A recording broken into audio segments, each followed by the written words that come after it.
Makan siang gratis sudah tidak asing lagi, banyak orang yang mengenalnya. Awalnya pada waktu kampanye, Prabowo menyuarakan terkait makan siang gratis.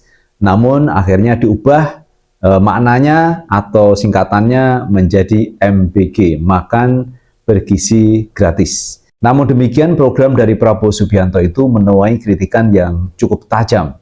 Bahkan Prabowo sendiri menghadapi kritikan itu memerintahkan kepada Kodari untuk meresum atau mengumpulkan data-data terkait orang-orang yang mengkritiknya mengenai makan bergizi gratis tersebut. Karena bagaimanapun juga teman ya, makan bergizi gratis ini menelan anggaran yang cukup besar. Tahun 2026 itu saja teman, ini menelan anggaran 335 triliun rupiah. Per satu SPPG itu mendapatkan anggaran tiap bulannya rata-rata sekitar 1 miliar rupiah. Angka yang cukup besar hanya untuk makan-makan teman-teman. Nah, menarik untuk kita perbincangkan. Saya Kang Aman, inilah Enjoy Channel News. Saya pun akan bekerja keras, bekerja mati-matian untuk PSI. Assalamualaikum warahmatullahi wabarakatuh. Teman-teman, jumpa kembali dengan Enjoy Channel. Kali ini kita akan membahas mengenai program dari Prabowo Subianto, makan siang gratis atau makan bergizi gratis. Nah, soal makan-makan ini mendapat kritikan yang cukup tajam dari publik, dari masyarakat. Banyak diantaranya yang mengatakan sebenarnya program ini tidak tepat sasaran.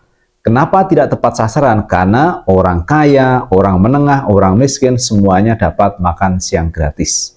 Padahal orang kaya-kaya itu teman tidak memerlukan sebenarnya makan siang dari pemerintah. Karena keluarganya, orang tuanya sendiri cukup mampu untuk memberikan sarapan pagi atau makan siang kepada anak-anaknya. Tidak perlu campur tangan pemerintah. Tapi bagi orang yang miskin, itu memang diperlukan. Bagi orang yang menengah, kelompok ekonomi menengah sebenarnya tidak perlu juga. Artinya program ini sebenarnya tidak tepat sasaran kalau dinilai dari anggaran yang cukup besar digelontorkan 335 triliun rupiah. Nah, teman-teman, terkait makan siang gratis, kemarin Prabowo sudah memerintahkan kepada Pak Kodari untuk merangkum atau mengumpulkan data-data orang yang mengkritik masalah makan siang gratis. Nah, ini sebenarnya tidak komprehensif kalau hanya mengumpulkan data orang-orang yang mengkritiknya. Mestinya Prabowo Subianto juga mengumpulkan data-data siswa-siswa yang keracunan akibat makan bergizi gratis tersebut. Mestinya itu juga yang disoroti. Kemudian mengenai anggaran teman, apakah tidak ada unsur korupsi di dalam proyek makan siang gratis tersebut? Nah teman-teman, terkait makan siang gratis program Prabowo Subianto ini disorot oleh seorang mantan calon gubernur DKI Jakarta. Nah teman, untuk lebih jelasnya coba kita tonton video yang satu ini. Inilah kenapa Dharma Pomrekun menolak keras program MBG. Kalau ditanya kepada saya, bagaimana dengan program ini? Hentikan, jangan buang-buang uang. Karena di situ terjadi manipulasi, pendataan, penggunaan uang. Jadi siapa yang diuntungkan dalam program ini sebenarnya? Ya, yang korupsi. Karena alasan uang keluar hanya boleh kalau ada program. Kenapa program ini adalah program yang paling besar anggaran? Dengan alasan untuk meningkatkan gizi, untuk mengurangi kemiskinan. Artinya sistem ini sudah menganggap bahwa Indonesia miskin. Yang harusnya diselesaikan adalah kemiskinannya. Sehingga makanan bergizi adalah pilihan karena tidak miskin. Dan saya berharap seluruh rakyat Indonesia bersatu padu.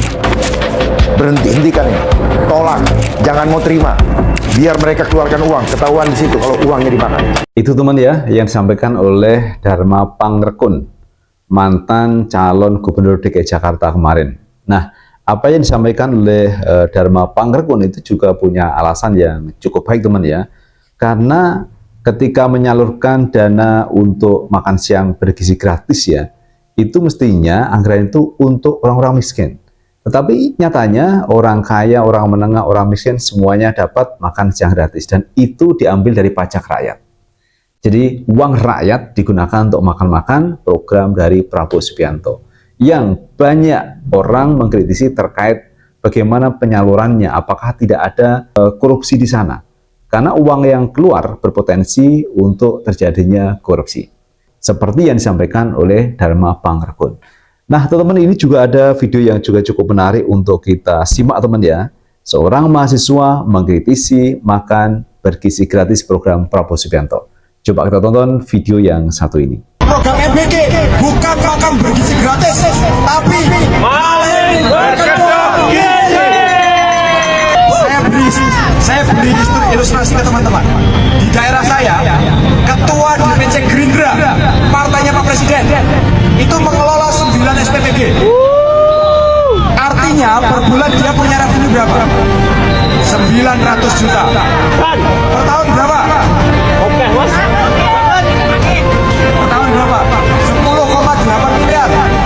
Kalau 5 tahun masa presidenan 50 miliar. Kalau di 2029 Prabowo nyalon lagi, lalu orang ini sebagai ketua DPC Gerindra harus keluarin 10 miliar untuk menangin Prabowo, kecil atau besar? Kecil. Kecil atau besar? Kecil. Kalau dia harus keluarin 20 miliar, kecil atau besar? Pasti kecil. Apalagi di periode kepresiden selanjutnya dia akan punya 50 miliar lagi. Dan nggak hanya di situ, di daerah lain saya tahu ada satu orang yang sangat punya pengaruh, punya 48 SPPG. Wow. 48 SPPG. Satu bulan dia punya 4,8 miliar, bos. Itu kerja apa yang sebulan segitu? Sementara ada seorang anak di NTT yang memutuskan bunuh diri hanya gara-gara uang 10.000. Ini rezim zolim. Ini lebih zolim daripada Firaun. Ini lebih zolim daripada Abraham. Ini lebih zolim daripada Namrud. Ini adalah rezim Prabowo Subianto dengan program MBG, bukan makan bergizi gratis, tapi maling berkerja gizi. Hidup mahasiswa, hidup rakyat Indonesia, hidup ibu yang berisik. Terima kasih kawan-kawan. Luar biasa, teman ya, orasi yang disampaikan oleh Ketua BEM UGM. Dan ini kritikan yang cukup tajam juga, teman ya. MBG makan bergizi gratis ini disatir menjadi maling berkedok gizi. Nah, oleh karena itu memang ini mesti disikapi oleh pemerintah bagaimana MBG ini bisa lanjut atau tidak. Kenapa begitu? Karena ini menyangkut uang negara, uang rakyat dipakai untuk makan-makan yang itu menurut saya tidak tepat sasaran. Orang yang kaya makan, orang yang menengah makan, orang yang miskin juga makan. Ini kan tidak tepat sasaran. Kalau bantu mestinya bantu kepada si miskin, yang miskin-miskin itu dibantu. Bagaimana bisa sejahtera. Yang kaya, yang menang biarkan, karena dia mampu untuk memberikan makan anaknya. Biar apa? Biar uang negara tidak banyak yang keluar hanya untuk makan bergizi gratis, yang ujungnya ini juga ada banyak masalah, teman-teman ya. Kemarin ada yang keracunan, kemudian ada indikasi-indikasi korupsi di dalam proses dari MBG ini. Makanya banyak pendapat juga yang mengatakan sebaiknya MBG makan bergizi gratis tersebut uangnya langsung diberikan ke orang tuanya untuk memasak, diberikan anaknya untuk makan siang. Itu lebih efektif. Nah, teman-teman, ini juga ada video yang juga cukup menarik ya. Kalau Prabowo Subianto berusaha untuk mengumpulkan data-data orang yang mengkritik terkait MBG dikumpulkan oleh Kodari. Nah, ini juga teman ya, banyak orang-orang yang juga mengeluh terkait program MBG ini. Salah satunya adalah seorang ibu yang ingin ikut program MBG. Coba kita tonton video yang satu ini. Nama saya Heni Aisawa. Jadi begini kronologis kurang lebihnya seperti ini. Kami mengajukan permohonan dapur 3T dan itu berproses dari bulan lalu. Beberapa minggu kami mengikuti proses secara normatif. Kemudian hari Senin kemarin tanggal 2 kami diberikan informasi bahwa permohonan kami sudah diverifikasi dan ditandatangani. Kami datang ke BGN, disampaikan datang ke Lorin Hotel di Bogor. Kami datang ke Lorin Hotel di Bogor untuk mengambil SK kami yang sudah ditandatangani. Bertemu Pak Jordan. Pak Jordan menyampaikan, oh maaf Bu, ya SK-nya sudah diambil keponakan kepala badan, gitu. Oh baik, kami kan tidak tahu siapa keponakan kepala badan. Kemudian kami ketemu Pak Rizal. Pak Rizal, Pak SK kami PT Sangkuriang. Oh PT Sangkuriang sudah diambil sama ponakan kepala badan. Kami kembalilah Pak ke kantor BGN kan. Kami kembali ke kantor BGN, kami didatangilah. Ada 3 orang datang ke kami. Ibu mau ambil SK-nya PT Sangkuriang. Saya bilang, oh iya. Dia bilang, iya Bu, kalau ibu mau ambil harus bayar ya. Saya bilang, oh berapa bayarnya?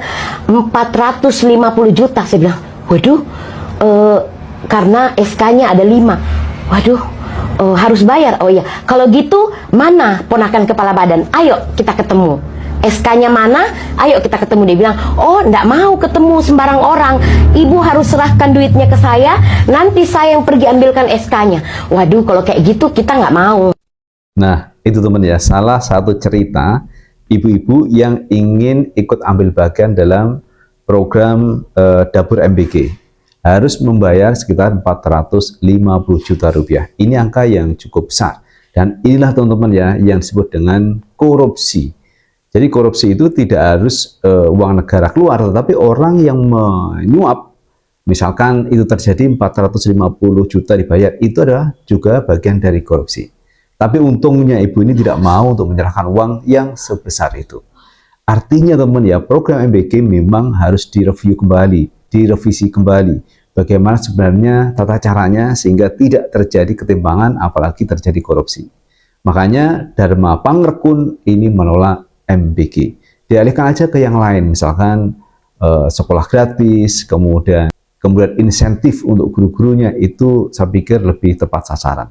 Daripada uang negara dibuat untuk makan bergizi gratis yang ujungnya menuai kritikan dari masyarakat.